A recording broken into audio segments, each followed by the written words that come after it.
কবাট থেকে কপাট বা ধোবা থেকে ধোপা কি ধরনের পরিবর্তন? আসলে দেখি এখানে কি কি অপশন গুলো রয়েছে।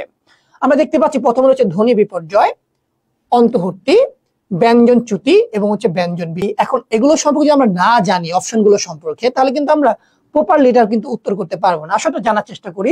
ধ্বনি বিপর্যয় আসলে কি? দুটি ব্যঞ্জন ধ্বনি যখন নিজেদের মধ্যে জায়গাটাকে বদল করবে, কি করবে বলো? দুটি ব্যঞ্জন ধ্বনি নিজেদের মধ্যে জায়গাটাকে বদল করবে। অন্তত কি? একটি ব্যঞ্জন চলে যাবে, একটি ব্যঞ্জন চলে যাবে, অন্তত একটি ব্যঞ্জন চলে যাবে, তার জায়গায় নতুন কেউ আসবে না, নতুন কেউ আসবে না। প্রিয় শিক্ষার্থী, তাহলে অন্তত হচ্ছে কি? একটা ব্যঞ্জন চলে যাবে, হারিয়ে যাবে, তার জায়গায় নতুন কেউ আসবে না। ব্যঞ্জন চ্যুতি কি? ব্যঞ্জন চ্যুতি হচ্ছে দুটি সমুচ্চারিত ব্যঞ্জন। কি ব্যঞ্জন বলতো? দুটি সমুচ্চারিত ব্যঞ্জনের একটি যখন হারিয়ে যাবে। সমুচ্চারিত মানে কি? একই রকমের দুটি ব্যঞ্জন ধ্বনি ছিল, একটির মধ্যে চলে গেছে। এখানে কিন্তু একটি চলে গেছে, কিন্তু এখানে সমুচ্চারিত কথাটা কিন্তু বলা হয় নাই। এখানে কিন্তু বলা হয়েছে দুটি সমুচ্চারিত ব্যঞ্জনের মধ্যে একটি যখন চলে যাবে। ব্যঞ্জন বিকৃতি কি জিনিস? ব্যঞ্জন বিকৃতি হচ্ছে একটি ব্যঞ্জন চলে যাবে, কিন্তু তার জায়গায় নতুন একজন আসবে। দেখো এখানে কিন্তু চলে গেছে, একটি ব্যঞ্জন চলে যাবে, তার জায়গায় নতুন কেউ আসে নাই, বাট এটার মধ্যে বলা হয়েছে নতুন একটি ব্যঞ্জন আসবে। প্রিয় শিক্ষার্থী, খেয়াল করে দেখো কি বলেছি। ধ্বনি বিপর্যয় হচ্ছে কি? একটু খেয়াল করে আমরা এক্সাম্পল দিলে বুঝতে পারবো। আমি বললাম রিক্সা, এই যে দেখো রিক্সা, এই যে রিক্সা বললাম আমি। হ্যাঁ, এখন রিক্সাকে আমরা কিন্তু অনেকেই রিস্কা বলি। দেখো খেয়াল করে দেখো, রিস্কা বলি না, রিস্কা বলি। দেখো কি ঘটনা ঘটেছে? কটা শয়ের জায়গা চলে আসে, দুটি ব্যঞ্জন নিজেদের মধ্যে তারা জায়গাটাকে বদল করে বসেছে। স্যার কি বলেছিল? ধ্বনি বিপর্যয় হচ্ছে যখন দুটি ব্যঞ্জন নিজেদের মধ্যে জায়গাটাকে বদল করবে, তখন সেটাকে আমরা বলবো হচ্ছে কি বলতো? ধ্বনি বিপর্যয়। অন্তর্বর্তী কি জিনিস বলেছিলাম? যখন একটি ব্যঞ্জন চলে যাবে, তার জায়গায় নতুন কেউ আসবে না, তখন সেটাকে আমরা অন্তর্বর্তী বলবো। আসলে এক্সাম্পল আমি বললাম ফাল্গুন মাস, এই যে ফাল্গুন।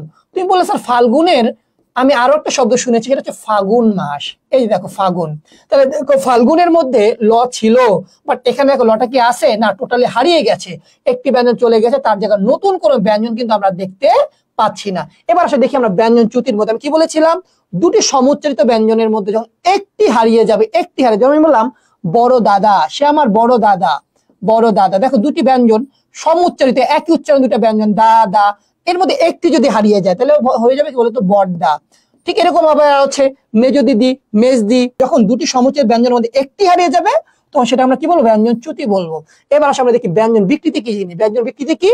ব্যঞ্জন বিকৃতি হচ্ছে হ্যাঁ, একটি ব্যঞ্জন চলে যাবে, কিন্তু তার জায়গায় নতুন একটা ব্যঞ্জন আসবে। যেমন ধর আমি বললাম কবাট, এই যে দেখো কবাট। এবার দেখো কবাট যে হলো, কবাট থেকে কি হয়েছে বলতো? কপাট হয়ে গেছে, কপাট। দেখো এখানে আমরা দেখতে পাচ্ছি বটা চলে গেছে, বটা চলে গিয়ে কি হয়েছে? তার জায়গায় প কিন্তু চলে আসে। দেখো খেয়াল করে দেখো স্যার কি বলছিল? ব্যঞ্জন বিকৃতি হচ্ছে যখন একটি ব্যঞ্জন চলে যাবে, তার জায়গায় যখন নতুন একটি ব্যঞ্জন আসবে, তখন সেটাকে আমরা কি বলবো? ব্যঞ্জন বিকৃতি বলো। তাহলে দেখো এখানে ব চলে গেছে, তার জায়গাটা কি আসছে? প চলে আসছে। তাহলে এটা কি ব্যঞ্জন বিকৃতির সাথে মিলে গেল না? তাহলে কিন্তু অবশ্যই আমরা এটা কি বলবো বলতো? ব্যঞ্জন বিকৃতি বলবো। আবার দেখো ধোবা, এই যে ধোবা, যারা কাপড় ধোয়, তাই না? কাপড় তাকে আমরা ধোবা বলি। ধোবা শব্দটা থেকে হয়েছে ধোপা। দেখো বটা চলে গেছে, তার জায়গায় কিন্তু প চলে আসে। প্রিয় শিক্ষার্থী, এবারটা তোমরা খেয়াল করো, মজার ব্যাপার হচ্ছে কি? দেখো এখানে ব চলে গেছে, প আসছে, এখানেও ব চলে গেছে, প আসছে। তাহলে কি ব আর পর মধ্যে পরিবর্তন হবে না? আরো কয়েকটা ব্যাপার কিন্তু আছে। আসলে স্লাইডটা আমরা দেখি। স্লাইড কি বলা হচ্ছে?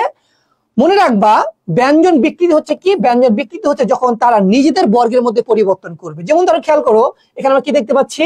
ব আর প পরিবর্তন হয়েছে, তাই না? নিজের জায়গাটা তারা পরিবর্তন করেছে, ব চলে গেছে, প আসে। দেখো খেয়াল করে দেখো, প এবং ব, দেখো তারা কিন্তু একই বর্গের বর্ণ। তার মানে দেখা যাচ্ছে একই বর্গের বর্ণ যখন নিজেদের মধ্যে পরিবর্তন সাধন করবে, তখন সেটাকে আমরা ব্যঞ্জন বিকৃতি বলবো।